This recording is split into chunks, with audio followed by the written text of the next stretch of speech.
Good morning. Today, 25th August 2025, Monday. Wisdom of word of God morning ડિવોશનમાં આપ સર્વનો ફરી આવકાર કરવામાં આવે છે. થોડી બિઝનેસને કારણે થોડા દિવસો એ આપણે મોર્નિંગ ડિવોશનમાં મળી શકાયું નહીં, પણ ફરી એકવાર પ્રભુનો આભાર માનીએ છીએ. આજે આપણે wisdom of word of God morning ડિવોશનમાં મળી શક્યા, એના માટે પ્રભુનો આભાર માનીએ છીએ. આજે આપણે નીતિવચનોનું પુસ્તક અને એનો 14મો અધ્યાય અને એની 11મી કલમ પર પ્રભુનું વચન એ ટૂંકું મનન કરવા માગીએ છીએ.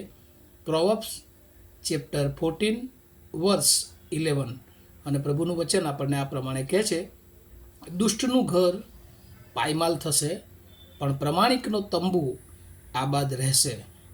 એનઆઈવી બાઇબલ પ્રમાણે, the house of the wicked will be destroyed, but the tent of the upright will flourish. અને આ પ્રભુનું વચન છે. અને કેટલાક સમયોથી આપણે નીતિવચનોના જે અભ્યાસ કરી રહ્યા છે અને એના આધારે આપણને ઘણી બધી બાબતો એ કેવી રીતે આત્મિક જીવનમાં વૃદ્ધિ પામવું એ સંબંધી આપણને શીખવા મળી રહ્યું છે. અને સુલેમાનના જે નીતિવચનો છે એ રોજે રોજ જો આપણે વાંચીએ છીએ તો ચોક્કસ એ દૈનિક જીવન જીવવા માટે આપણને બળ, આપણને સામર્થ, આપણને ગાઈડલાઈન એ પૂરી પાડે છે. અને આજે સવારે જે વચન આપણે વાંચ્યું છે અને ત્યાં બહુ સ્પષ્ટ જે વચન લખવામાં આવ્યું છે કે દુષ્ટનું ઘર પાયમાલ થશે. અત્યાર સુધી જે આપણે ખાસ કરીને દુષ્ટ અને ન્યાયી માણસ વચ્ચેનું જે સરખામણી, જે વિરોધાભાસ, એ બધી બાબતો શીખી રહ્યા હતા. પણ અત્યારે જે લખવામાં આવ્યું છે વચનમાં કે દુષ્ટનું ઘર પાયમાલ થશે. અને એટલે જ્યારે કોઈ માણસ એ ઈશ્વરની ઈચ્છાની વિરુદ્ધ, જે ઈશ્વરને નથી ગમતું એવા કામો, પાપો તરફ પોતાનું જીવન એ એન્ટર કરે છે, ત્યારે એને પોતાને તો નુકસાન થાય છે, પણ કહે છે કે એનું ઘર પણ પાયમાલ થશે. અને એવું એક ઉદાહરણ એ આપણે જૂના કરારમાં એ જો જોઈએ તો આખાનના પાપને કારણે તેનો પોતાનો તો નાશ થયો, પરંતુ એના આખા ઘરનો પણ એ નાશ થયો. અને એટલે આપણા જીવનમાં જો ઈશ્વરને ન ગમતી બાબતો હોય છે તો આપણે તો નાશ તરફ જઈએ છીએ, આપણે તો નુકસાન તરફ જઈએ છીએ.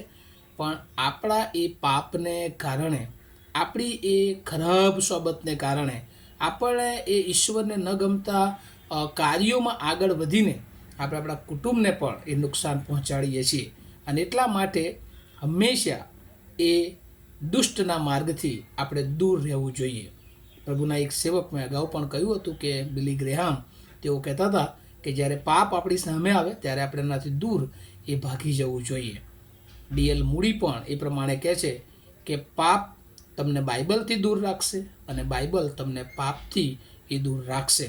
પણ બીજો જે વચનનો બીજો ભાગ છે એ આપણને એ પ્રમાણે પણ શીખવે છે, પણ પ્રમાણિકનો તંબુ એ આબાદ રહેશે.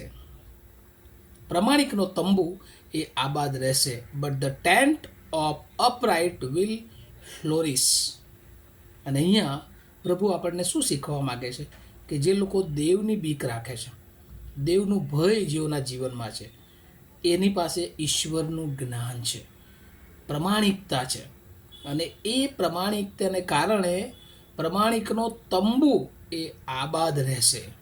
અને એટલે એ જે કંઈ કામ કરશે એને તો આશીર્વાદિત કરશે જ, પરંતુ કહે છે કે એની પેઢીઓની પેઢીઓને એ આશીર્વાદિત કરશે. અને એવું એક એક્ઝામ પણ જૂના કરારમાં જો આપણે ઉદાહરણ જોઈએ તો ઇબ્રાહિમનું આપણે જોઈ શકીએ. એણે પ્રભુ પરનો મજબૂત વિશ્વાસ, પોતાના દીકરાને પણ પ્રભુના એ સેવા કાર્યથી અલગ રાખ્યો નહીં. અને એટલા માટે એનું પરિણામ, પ્રભુએ એને વિશ્વાસના પિતા તરીકેનું નામ આપ્યું. બીજું કે પ્રભુએ એને વચન આપ્યું કે હું તને વચનના દેશમાં પ્રવેશ અપાવીશ. ત્રીજું જે વચન આપ્યું કે હું તારી પેઢીઓની પેઢીઓને એ આશીર્વાદિત કરીશ.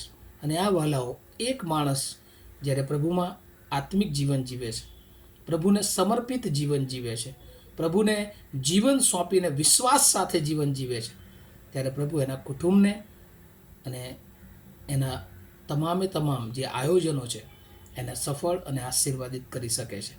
અને એટલે પ્રભુનું વચન જે આપણને શીખવે છે કે આપણે જો પ્રભુમાં જીવન જીવીએ છીએ, પ્રભુની બીકમાં જીવન જીવીએ છીએ, પ્રભુને ન ગમતા કામોથી દૂર રહેલું જીવન, પવિત્ર જીવન જીવીએ છીએ તો એની અસર એ આપણા કુટુંબો સુધી પણ પ્રભુ એ લાવે છે.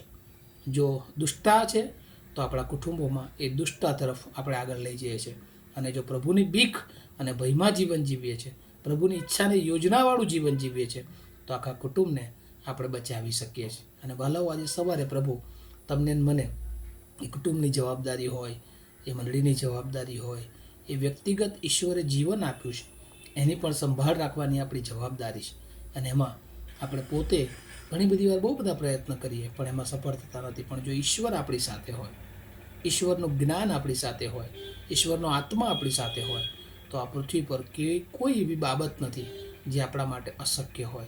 અને વાલાઓ, પ્રભુ આપણના જીવનો દ્વારા એવું ઈચ્છે છે કે આપણે આશીર્વાદિત થઈએ અને આપણા દ્વારા ઘણા બધા એ આશીર્વાદિત થાય. પણ શરત એ છે કે આપણે આપણા જીવનને દુષ્ટ બાબતોથી દૂર રાખવી જોઈએ અને હંમેશા પ્રભુની ઈચ્છા, પ્રભુના આયોજનો અને પ્રભુના સતત એ સમર્પણવાળું જીવન જીવીએ છીએ.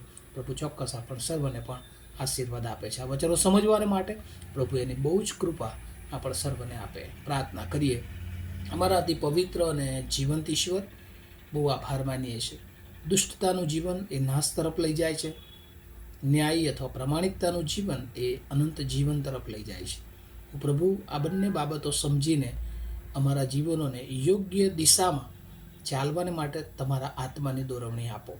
પ્રભુ, અહીંયા ઉપસ્થિત સાંભળનાર સર્વના જીવનને પણ તમારા સમર્થ હાથોમાં મૂક. તમારી પ્રાર્થના ઈસુ પ્રભુના નામમાં સાંભળો, તેનો સ્વીકાર કરો. આમીન. Have a nice day to all of you. Thank you.